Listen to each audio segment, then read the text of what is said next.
Hey there, it's Julie with Visit Greater Grand Forks. Welcome to the next edition of Forks 5 and 5. Today we are in the legendary Darcy's Cafe in Grand Forks, and I am with the owner, a legend in herself in Grand Forks, Mick Hychak. Hi, Mick. Hi. Thank you so much for joining us today. You're welcome. So tell us a little bit about the history of Darcy's. So the history of Darcy's, I don't know a lot, and I wish I really did know more. I just know bits and pieces from like the regulars that have been coming in here for many, many years. They'll tell me. What I do know is that it's been around since the 60s. It was originally, so everything is pretty original here. When I took over, I like painted and did a few things like for the pandemic. But the barber shop, where the barber shop is, that used to be the convenience store. Right. Mm-hmm. And so before it was called Darcy's, they told me it was called Lofts. Oh. So Lofts, it was a gas station, like the first like truck stop, I think, on the north end of town.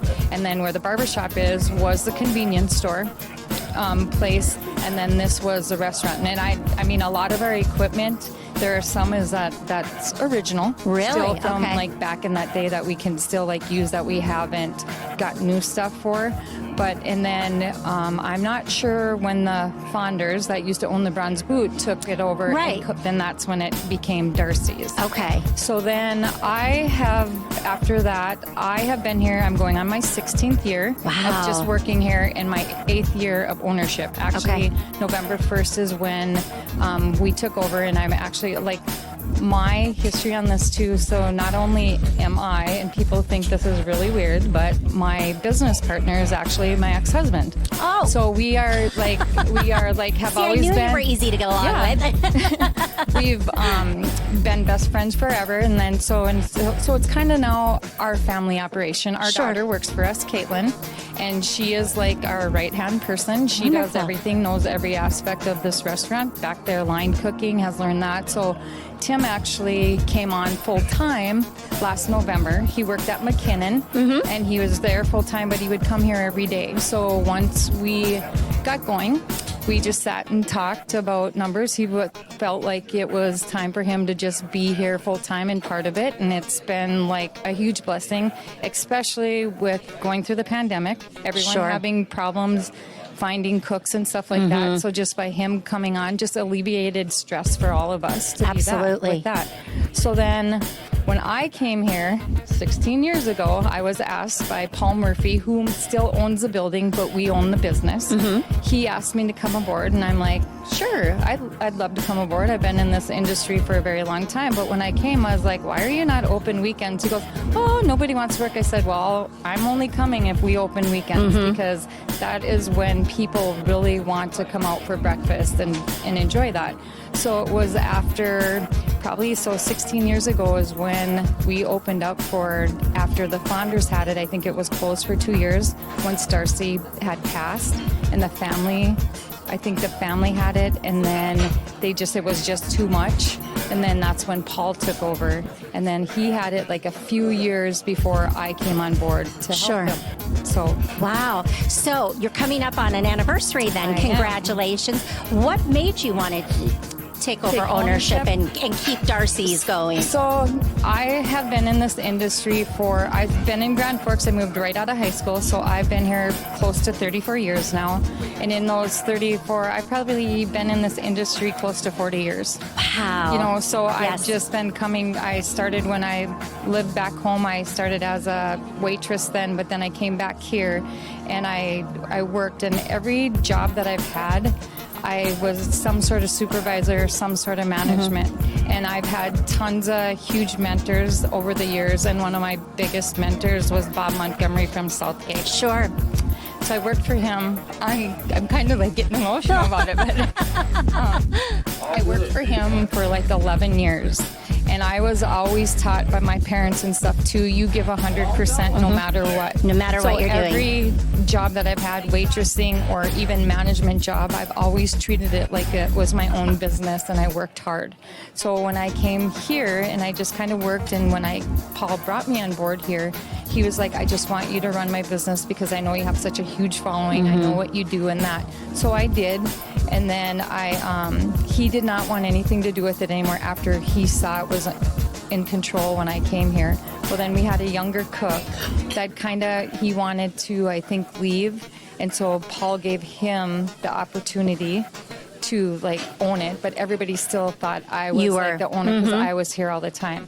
So when Lee decided he was going to move on and moved back to the western part of the state, Paul had called me, and it was just kind of, we were in here cleaning, like, because it was like a weekend before like Labor Day or something, and we were going to clean the restaurant because we were closed a few days. And all of a sudden I get a call from him, and he goes, "So Michelle, what do you think about taking over ownership?" And I'm like, what is going on here? Because I was like sideblinded. I'm like, I said, well, can I just get back to you tomorrow? Because I was in the middle of cleaning. Can I have a night? Yeah, can I just have a night? But in the back of my mind, I was like, I've always wanted to own my own, because it's like I've worked so hard, and I worked hard for other people, made other people a lot of money. Mm-hmm. Why not put that back into my investment of people? So that's when I did go home.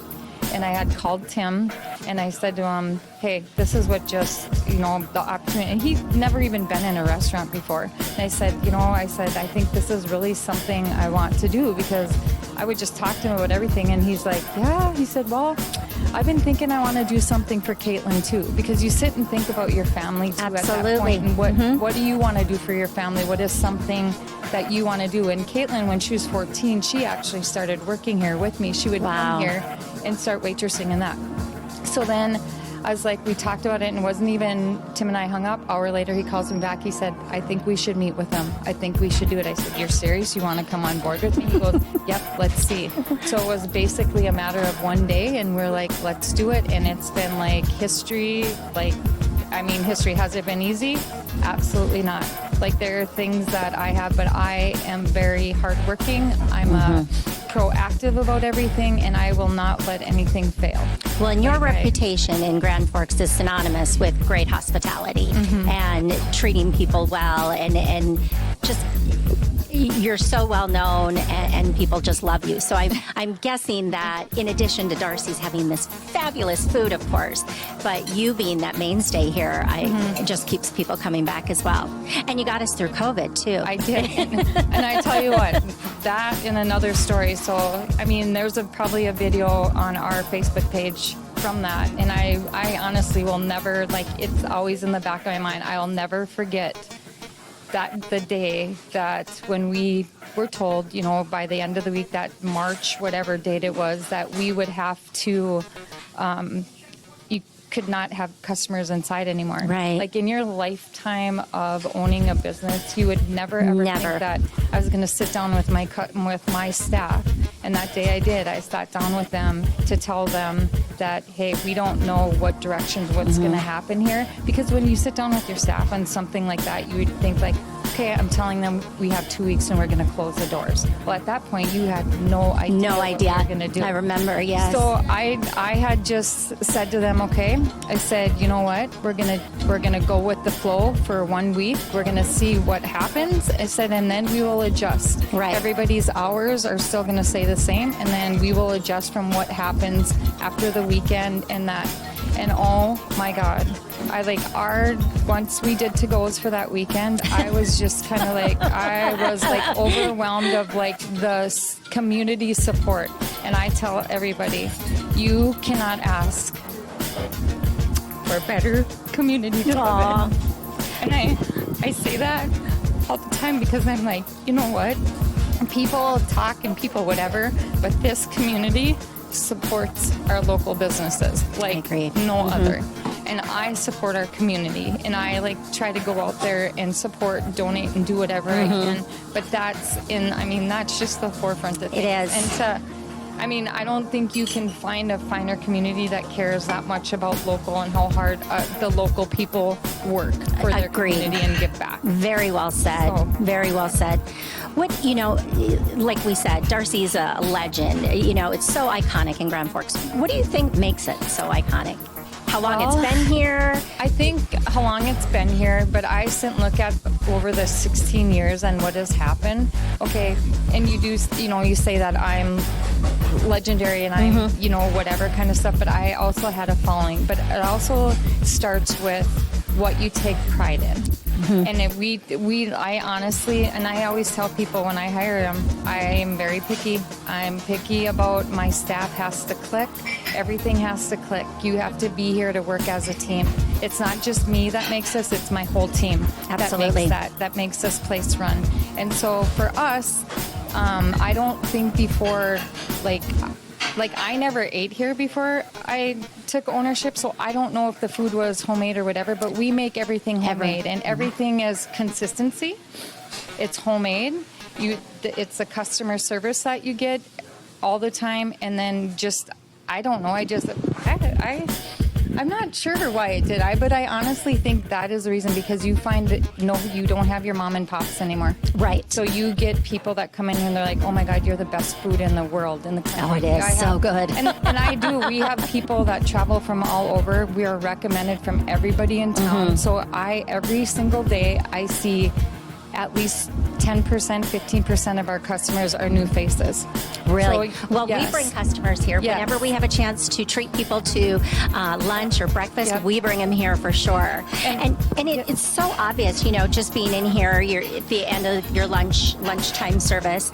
And as we came in and we're just observing, noticing how you guys were interacting with the people that were here. Even the people picking up their to-go orders. You knew their names. You made sure they had everything they needed. I mean, there's just that in a time when we're saying that, it's so hard to find workers and that hospitality isn't as good anymore. You walk in here and that's not the case at all. No, it's not. And that's to be kind. I mean, that one little kind word is going to make somebody's day. Yeah. And so I always tell the girls when I train them and train in new people, it doesn't matter if you tell your customer when you put that check down and when they've paid to help them a good day. I said, I want you to greet them one more time as they're leaving the door to say thank you again. And people like that. Yes. They compliment on that. I've gotten Facebook posts on that where people have said, you know what? It is so nice to come into a restaurant and just feel appreciated from the time you walk in until the time you walk out. Because every customer that comes in here is like my family. Right. And that's how they should be treated. And it's quite obvious, very obvious. And now to the food. I've never tasted anything that I haven't loved here. What would you say are the favorite menu items? The favorite menu items, so don't ask me, because I told my daughter I was going to say oatmeal, and she said, Mom, don't you dare. And I said, but I do like our oatmeal, because we honestly have very good oatmeal. And we've been told that. It's like amazing how much oatmeal we also sell. I mean, really? It's crazy. But like some of our favorite menu items are chicken fried steak, because chicken fried steak, we make it homemade along with our corned beef hash, but people there's nobody that makes chicken fried steak homemade, and we use a great quality steak. So we don't have your traditional biscuit and gravy. It's maple sausage gravy. So I swear to God, people want to drink that stuff. Most people, because it has that. They want to put it on everything. That our Dave's special. Also, is like a skillet. You can get it made once a week. We have a spicy Dave, so in additional to that, we do a pepper jack cheese and jalapenos on it. But what we're really, really famous for is our pancakes. Our cinnamon roll pancakes, have them all the time. I've been told it's like crack food. Once you have it once, you're addicted to them. And then we have our seasonal pancakes as well, and those are things that, oh my gosh, people just die for those things. Right now it's pumpkin, and so we have those are in the season of the pumpkin season. But we also probably a year or two ago, we in the springtime added lemon blueberry. My favorite. Yes.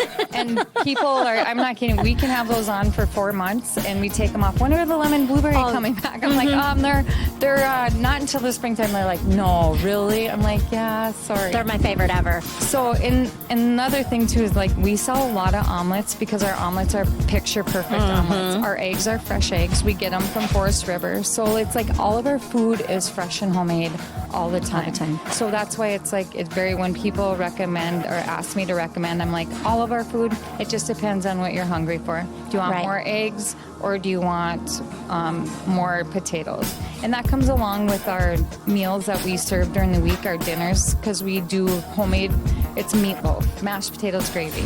Tuesdays we do turkey. Wednesdays we have burgers, our burger special. Thursdays is meatballs, and then Friday we do like French dips and stuff. Our soups are homemade, so we sell tons and tons of